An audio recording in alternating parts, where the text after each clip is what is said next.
Everyone, आप सभी का स्वागत है लेट्स स्टडी द बेसिक में। मेरा मीनू शर्मा। तो आज करते हैं NCERT classic mathematics chapter 7 fraction exercise 7.3। तो चलिए शुरू करते हैं। बहुत ही इजी सम्स हैं, आपको जरूर से समझ में आएंगे। पहला है write the question fractions are all these fractions equivalent, कि क्या ये सभी इक्विवेलेंट है, हमें सिर्फ ये देखना है। तो देखो, अगर हम अपने पहले वाले सम को करते हैं तो देखो इसमें दो पार्ट्स हैं और एक को शेड कर रखा है, तो इसका आंसर हमारा क्या आया 1/2। ओके, यहाँ देखो 4 है और 4 में से इसने 2 को शेड कर रखा है। अगर मैं यहाँ पे 2/4 लिखती हूँ तो 2 1 जा 2 और 2 2 जा 4, इसका मतलब कितना आंसर आया इसका 1/2। ओके, नेक्स्ट को किया 6 पार्ट है, 6 टोटल नीचे आ गया। कितने को शेड कर रखा है 3 को कर रखा है। 3 1 जा 3, 3 2 जा 6, ये 1/2 हमारा आंसर आ गया इसका भी।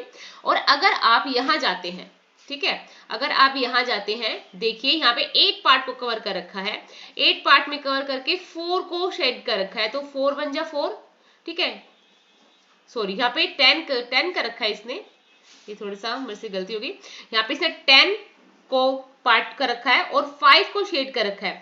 5 1 जा 5, 5 2 जा 10। तो देखो इन सबका क्या आंसर आ रहा है आपके पास आ रहा है इनका 1/2। सो ये सभी क्या है इक्विवेलेंट है, ठीक है। अगर हम नीचे इधर आते हैं तो यहाँ देखो, यहाँ पे इसके पास कितने हैं टोटल 12 है, ठीक है। कितने बेटा यहाँ पे इसके पास नीचे 12 है और कितने को शेड कर रखा है 4 को शेड कर रखा है। तो 4 1 जा 4, 4 3 जा 12, 1/3 आ गया।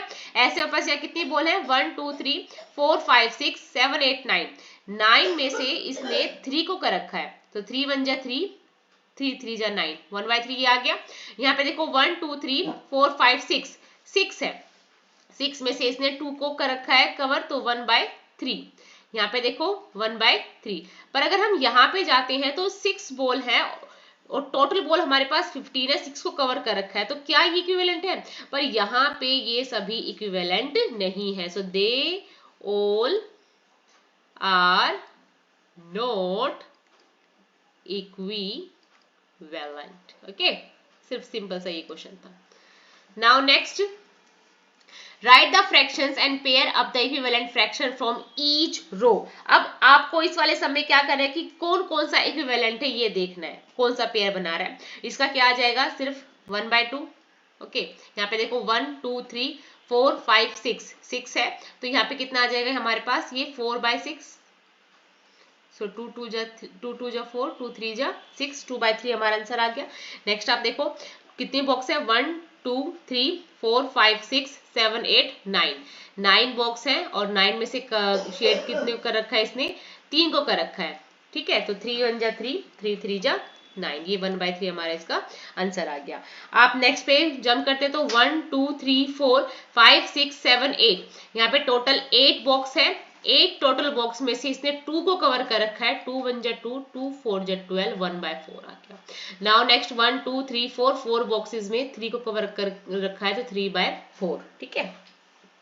नेक्स्ट ऐसे इसमें आपको ये करना है, ये अब आपके लिए एक्सरसाइज है, सिर्फ आपको इनको फ्रैक्शंस करके दिखाना है पेयर में।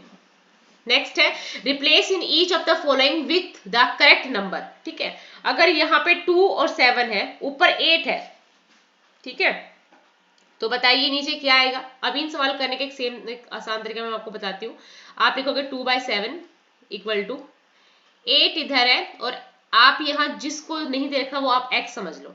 अब आप देखो जो नीचे है ना यहाँ x, अब इस x को आप इधर ऊपर ले जाओ, ठीक है। ये हो गया 2x equal upon 7 is equal to 8। Okay, 2x equal to, जब ये 7 8 के पास जाएगा तो ये किस में चला जाएगा इनटू में, तो ये हमारे पास क्या आ जाएगा 56। x इक्वल टू 56/2, 2 1 जा 2, 2 2 जा 4 और 2 8 जा 16, तो हमारा क्या आंसर आ जाएगा 28। सर ये सबसे बेस्ट तरीका है ऐसे सम्स को करने का। जैसे आप नेक्स्ट सवाल करोगे 5/8, ओके, और 10/x मान लेते हैं जिसको हमने नहीं दे रखा, इसको इधर ले जाते हैं, ठीक है, और आप इसको इधर से मल्टीप्लाई कर दो, ठीक है, इसको इधर मल्टीप्लाई कर दो, इसको इधर मल्टीप्लाई कर दो, सिंपल है। 5x equal to 80, x equal to 80/5, आप इसको कट करोगे तो आपका आंसर आ जाएगा 16। ओके, नाउ नेक्स्ट सम है 3/5। सो 3/5 इक्वल टू, ऊपर को आपने जो नहीं दे रखा वो x मान लिया और आपने क्रॉस मल्टीप्लीकेशन कर दिया। तो देखिए यहाँ पे आ जाएगा 60 equal to 5x and x equal to 60 by 5, 5 1 जा 5 और 5 2 जा 10, तो x की वैल्यू कितनी आ गई 12। तो यहाँ देखो, यहाँ हमारे पास x की वैल्यू क्या आती है 28, ओके। यहाँ पे हमारे पास x की वैल्यू आती है 16 और यहाँ पे हमारे पास x की वैल्यू आती है 12। ऐसे आप नेक्स्ट करेंगे 45 upon 60 equal to 15 over x मान लेते हैं जो हमें नहीं दे रखा है। 15x equal to 45x equal to 15 into 60, okay. x को हम यही रहने देते हैं, 45 को इसके नीचे ले आते हैं। 15 3 जा और 3 1 जा 3, 3 2 जा 6 0। अब देखो आप बड़ी क्लास में होगे तो आपको ये सब करना तो बिल्कुल पक्के से आना चाहिए। नाउ नेक्स्ट है 18 बाय 24 इक्वल टू, जो भी हमें ब्लैंक दे रखा है उसको आप x मान लो और नीचे जो है उसको लिखो और आप क्या कर दो, इनको जो मल्टीप्लीकेशन है वो वाइस वर्सा कर दो कि जो नीचे वाला है वो ऊपर से हो जाएगा मल्टीप्लाई और ऊपर वाला नीचे से। तो यहाँ आ जाएगा 18 into 4 equal to 24 into x या 24x। तो आप 24 को इसके नीचे ले आओ, x को एज इट इज हो जाएगा 4 1 जा 4, 4 6 जा 24, 6 1 जा 6, 6 3 जा 18। तो x की वैल्यू कितनी आ गई बेटा हमारी 3, यहाँ पे आ जाएगा 3 बाय 4। सिंपल है ना। नाउ नेक्स्ट है find the equivalent fraction of 3 by 5 having. अब देखो हमें इक्विवेलेंट फ्रैक्शन करना है 3 बाय 5, ठीक है। और क्या होना चाहिए, हमारे पास डिनोमिनेटर 20 होना चाहिए। तो देखो अगर मेरे पास 3 बाय 5 है और ये कह रहा है कि आपका डिनोमिनेटर कितना होना चाहिए 20 होना चाहिए, तो कैसे आएगी 5 की टेबल 20 कहाँ पे आता है 4 पे, तो मैं 4 से ही नीचे मल्टीप्लाई कर दूंगी, 4 से ही ऊपर मल्टीप्लाई कर दूंगी, तो 3 4 जा 12, ओके आ गया। नाउ नेक्स्ट आप करते हो 3 बाय 5 जिसमें ये कह रहा है कि हमें न्यूमरेटर 9 आना चाहिए। तो 9 कैसे आया, तो 3 को मैंने 3 से इंटू किया तो मैं नीचे भी 3 से कर दूंगी, तो 3 5 जा 15, ओके। नाउ नेक्स्ट ऐसे ये है 3 बाय 5 रखना है हमें और क्या निकालना है, डिनोमिनेटर हमें 30 आना चाहिए। तो ये 30 कैसे आएगा, जब मैं 5 6 जा करूंगी तो ऊपर भी मैं 6 से करूंगी, 6 3 जा 18 और 5 6 जा 30। नाउ नेक्स्ट है 3 बाय 5 करके ही ये कहता है कि हमें न्यूमरेटर 27 निकालना है। तो देखो 3 की टेबल 27 आता है 9 पे, तो मैं यहाँ 5 को भी 9 से ही इंटू कर दूंगी, 5 9 जा 45। बहुत सिंपल है बच्चा। नाउ नेक्स्ट है find the equivalent fraction of 36 by 48 with. अब यहाँ पे देखो 36 बाय 48 है। अब यहाँ ये कह रहा है कि हमारा न्यूमरेटर कितना निकलना चाहिए 9, ठीक है। अब बताओ न्यूमरेटर 9 कैसे निकलेगा। अब आप देखो 9 की टेबल 36 कहाँ पे आता है 4 जा पे, ठीक है। तो आप इसको भी 4 से डिवाइड करोगे और आप इसको भी 4 से डिवाइड करोगे, तो 4 1 जा 4, 4 2 जा 8, ये हमारा आंसर आ गया, ठीक है। नाउ नेक्स्ट देखो 36 बाय 48 और यहाँ ये कह रहा है कि डिनोमिनेटर 4 आना चाहिए, ठीक है। अब बताओ डिनोमिनेटर 4 कब आएगा, कब आएगा, या तो आप इसको ऐसे ही कर लो या आप यहाँ पे अगर आप x मानते हो इसको x मानो और क्रॉस मल्टीप्लीकेशन कर दो 36 into 4 by 48 equal to x, क्योंकि जो नीचे रहता है वो ऊपर चला जाता है यहाँ पे मल्टीप्लाई में, ठीक है। ये यहाँ पे नीचे है तो ये ऊपर मल्टीप्लाई में ऊपर चला जाता है 40x, ठीक है। अब देखो 4 1 जा 4, 4 1 जा 4, 4 2 जा 12, 12 1 जा 12, 12 3 जा 36। तो x की वैल्यू कितनी आ गई हमारे पास 3 बाय 4, ये आंसर आ गया। मैंने आपको हर तरीके से करना बताया, अगर आपको सीधे सीधा काट सकते हैं सीधे सीधा काट भी सकते हैं, अगर आपको ऐसे करना आता है तो आप ऐसे भी कर सकते हैं। नाउ नेक्स्ट है check whether the given fraction are equivalent, क्या ये इक्विवेलेंट है। तो देखो 5 बाय 9 और 30 बाय 54, अब क्या ये इक्विवेलेंट है, तो देखते हैं। अगर मैं इसको 6 से करती हूँ तो 6 5 जा 30 और 6 9 जा 54, yes it is equivalent, yes, okay. Now 3 by 10 is equal to 15 by 12 by 15। अब मैं इसको अगर 2 से करती हूँ, पहले सबसे छोटे से करते हैं, तो 2 6 जा 12, 2 2 जा 4 2 5 10, तो देखो आगे तो जाएगा नहीं, तो they are not equivalent. Okay, now next देखते हैं कि भाई ये इक्विवेलेंट नहीं है।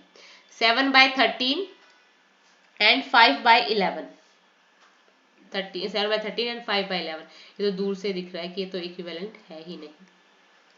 ठीक है, मतलब ये दोनों हमें एक दूसरे के जैसे निकालने की, क्या ये सेम कट वट करके ये सेम आते हैं, तो देखा कि हाँ ये तो आ रहा है, पर और दो जो हमारे हैं वो नहीं आ रहे हैं। नेक्स्ट है reduce the following fraction to the simplest form. Simplest form का मतलब है कि जहां तक ये कट रहा है, जिस भी से ये कट रहा है आपको ये काटना है। देखो 48/60, अब 12 के टेबल में देखो 12 4 जा 48 और 12 5 जा 60, तो सिंपलेस्ट फॉर्म क्या हो जाएगी 48/60 की 4/5। 150/60, ठीक है, आप जीरो से कट कर सकते हो। 2 3 3 2 6, ओके 2 3 6, और ये कितने पे चला जाएगा 3 5 15, तो इसका सिंपलेस्ट फॉर्म आ जाएगा 5/2। ओके, नाउ नेक्स्ट है 84/98। 84/98, 14 के टेबल में जाओगे तो 14 6 84 और 14 7 98, तो आंसर क्या आ जाएगा मेरा 6/7। नाउ नेक्स्ट है 12/52।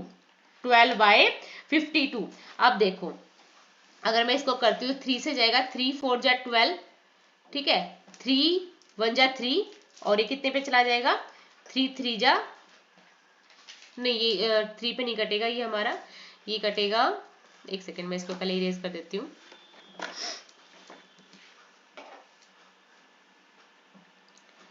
12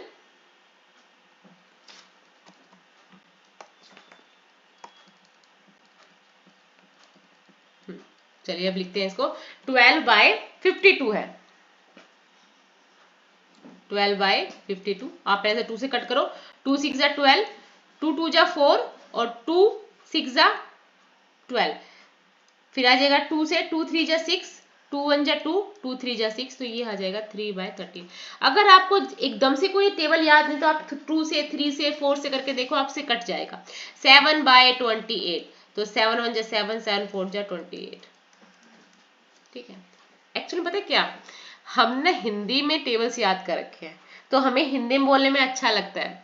अब बच्चों ने याद कर रखे हैं इंग्लिश में, तो उन बच्चों के साथ इंग्लिश में उस चीज को एलोबरेट करने में ना थोड़ा सा टाइम, हमारे माइंड को थोड़ा सा वक्त लगता है। तो चलिए शुरू करते हैं। नेक्स्ट है Ramesh had 20 pencils, शीलू had 50 pencils, okay, and Jamal had 80 pencils. देखो रमेश के पास कितनी है, रमेश के पास है 20, शीलू के पास है 50, जमाल के पास है 80।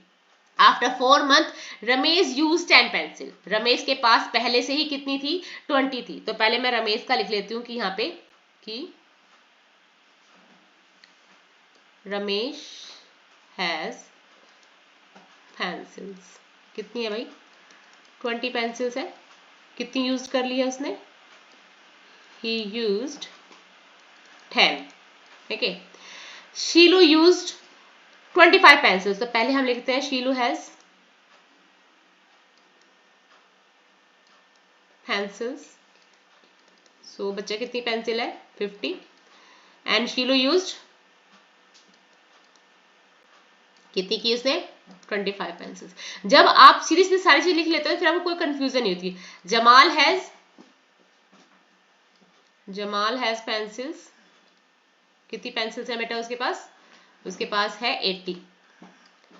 ही यूज्ड, कितनी यूज कर लिया उसने 40 पेंसिल यूज करनी है। अब फ्रैक्शन बताना है आपको, ठीक है। तो देखो अगर उसके पास टोटल 20 है रमेश के पास और 10 उसने यूज कर लिया, तो फ्रैक्शन कितना आया 1/2, क्योंकि नीचे हम लिखते हैं टोटल, जितनी हमारे पास टोटल चीज होती है। यहाँ पे अगर हम शीलू का देखते हैं तो 50 उसके पास टोटल है और 25 उन्होंने यूज कर लिया, तो 25 2 50।